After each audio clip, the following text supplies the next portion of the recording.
Hello student, स्वागत है आप सभी का। आज हम पढ़ने वाले हैं एंशिएंट हिस्ट्री। और पिछली वीडियो में हमारा टॉपिक चल रहा था सिंधु नदी घाटी की सभ्यता या हड़प्पा सभ्यता। आज हम इसी के बारे में पढ़ने वाले हैं। सिंधु नदी घाटी की सभ्यता को ही हड़प्पा सभ्यता कहते हैं। जैसे पहले जब स्थल की खोज हो रही थी, तब ये स्थल सिंधु नदी घाटी के आसपास ही मिल रहे थे, तो ऐसा माना जा रहा था कि यह सभ्यता सिंधु नदी घाटी तक ही सीमित थी।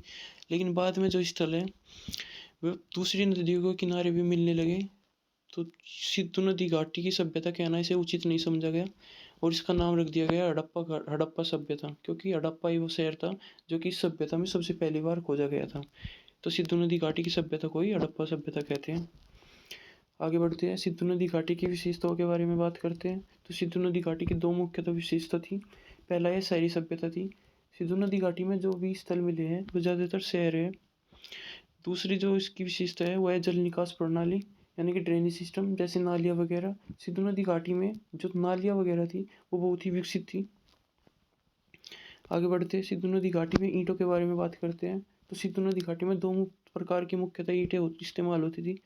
पहला पक्की ईंट, जिनका अनुपात होता था 4:2:1 और उनका मुख्यतः प्रयोग भवन निर्माण के कार्य में किया जाता था। दूसरी जो ईंट थी वो थी कच्ची ईंट, जिनका इस्तेमाल प्रवेश द्वार, रक्षा दीवार व सड़क बनाने में इस्तेमाल किया जाता था। इस तरीके की ईंट थी। आगे बढ़ते हैं, सिंधु नदी घाटी में कृषि के बारे में जानते हैं। तो सिंधु नदी घाटी की जो मुख्य फसलें थी वह गेहूँ व जौ थी। साथ में चावल की कृषि के प्रमाण भी मिलते हैं, जो कि लोथल व रंगपुर से मिलते हैं। विश्व में पहली बार कपास की खेती सिंधु नदी घाटी की सभ्यता के लोगों ने की थी और पूरी सभ्यता के अंदर कहीं पर भी गन्ने की कृषि के कोई साक्ष्य नहीं मिलते। आगे बढ़ते हैं, सिंधु नदी घाटी की लिपि के बारे में बात करते हैं। तो इसकी लिपि के अंदर कोई अक्षर नहीं होते थे, सिर्फ 64 मूल चिन्ह थे जो कि दाएं से बाएं लिखे जाते थे। जैसे उर्दू लिखी जाती है, इस तरीके से दाएं से बाएं लिखे जाते थे। इस तरीके के मूल चिन्ह होते थे जिनका इस्तेमाल किया जाता था। आगे बढ़ते हैं, सिंधु नदी घाटी के विस्तार के बारे में जानते हैं। तो सिंधु नदी घाटी का पूर्व में जो विस्तार था वो आलमगीरपुर मेरठ, जो कि हिंडन नदी के किनारे था, वहाँ तक था। जो पश्चिम में विस्तार था वो सूतकागंड और बलूचिस्तान पाकिस्तान के अंदर था, जो कि दास नदी के किनारे था।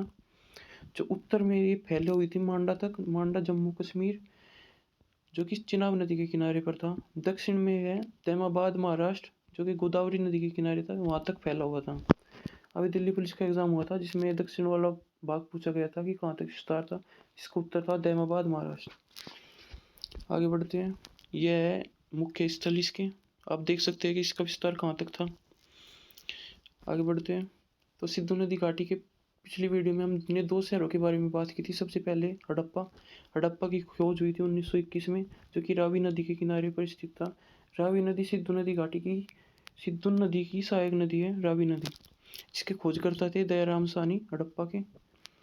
तो दूसरा शहर था वो था मोहनजोदड़ो, जिसकी खोज हुई थी 1922 में, जो कि सिंधु नदी के किनारे था और इसके खोजकर्ता थे RD बनर्जी। आज हम तीसरे स्थल के बारे में बात करते हैं, जो कि है चंदुदड़ो, जिसकी खोज हुई थी 1931 में, जो कि सिंधु नदी के किनारे पर था और इसके खोजकर्ता थे MG मजूमदार। यह एक ग्रामीण स्थल था। ऐसा इसलिए माना जाता है क्योंकि यहाँ पर एक भी तुर्क के साक्ष्य नहीं मिले हैं और कच्ची ईंट के प्रमाण हुए मिले हैं। और जो मकान का निर्माण है वो गोल ईंटों या वक्राकार ईंटों से किया गया है। इस चंदुदड़ो से जो हमें प्राप्त हुए हैं उनके बारे में बात करते हैं। जो साक्ष्य हमें प्राप्त हुए हैं, सबसे पहले है बिल्ली का पीछा करते हुए एक कुत्ते का चित्र मिला है। साथ में कुछ बेलनाकार मोहरें भी मिली है। लिपस्टिक व चूड़ियों के साक्ष्य मिले हैं व कुत्ते के पंजों के चिन्ह के निशान भी मिले हैं। ये है वो लिपस्टिक और ये है वो बेलनाकार मोहरे, जिन्हें तागे में बांधकर गले में पहना जाता था। ये है कुत्ते के चिन्ह, कुत्ते के पैरों के चिन्ह। आगे बढ़ते अगले स्थान के बारे में बात करते हैं। अगला स्थान था लोथल, जिसकी खोज हुई थी 1955 में, जो कि भोगवा नदी के किनारे पर था। जिसके खोजकर्ता थे SR राव। यह था लोथल। लोथल एक बंदरगाह हुआ करता था, जो कि कमर्शियल कैपिटल यानी कि प्रशासनिक राजधानी हुआ करती थी। जैसे भारत की आज प्रशासनिक राजधानी है मुंबई, व्यापारिक राजधानी मुंबई है, क्योंकि मुंबई एक बंदरगाह भी है और जो सबसे ज़्यादा व्यापार है वो मुंबई में ही होता था। ठीक इसी प्रकार जो सिंधु नदी घाटी की जो प्रशासनिक राजधानी थी वो थी लोथल।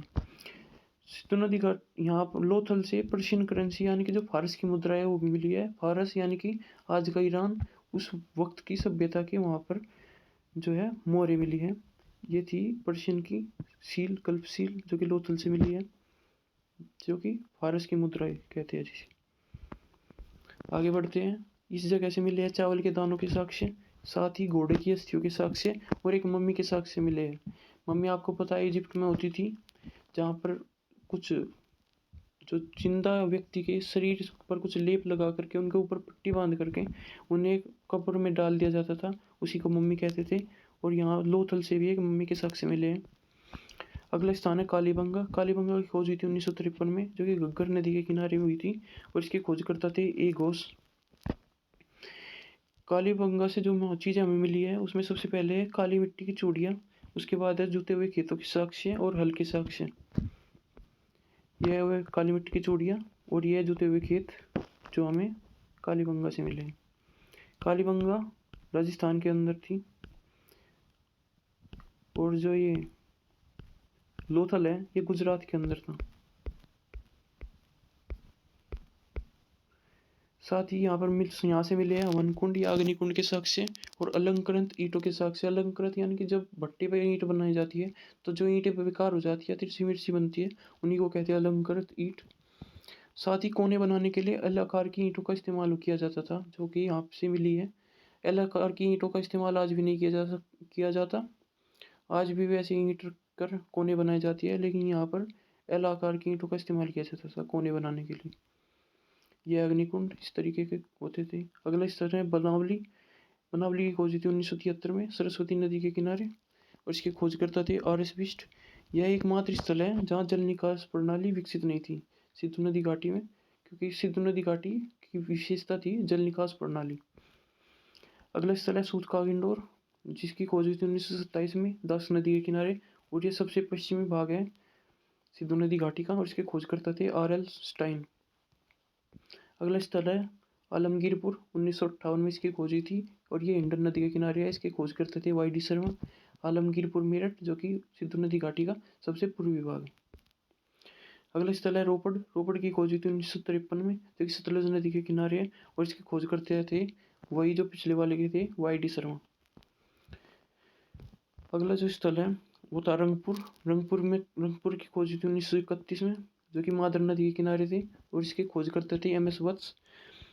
एक स्थल कोट डीजी 1935 में इसकी खोज हुई थी, ये भी सिंधु नदी के किनारे था, इसके खोज करते थे वाई ए खान।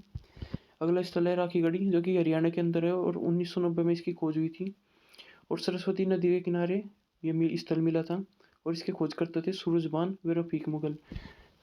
राखीगढ़ी आपको याद रखना है क्योंकि फिलहाल ही अभी राखीगढ़ी सुर्खियों में था, क्योंकि राखीगढ़ी से एक औरत की जो है डेड बॉडी मिली थी और फिलहाल उसके डीएनए की रिपोर्ट आई थी, जो कि पूरे भारत में प्रकाशित हुई थी और पूरे भारत में खबर का मुद्दा बन गई थी। तो यही थी सिंधु नदी घाटी, हमने इसको पूरा कवर कर लिया। आगे अगले वीडियो में हम वैदिक सभ्यता के बारे में बात करेंगे। तब तक के लिए धन्यवाद। शेयर ज़रूर कीजिए। धन्यवाद।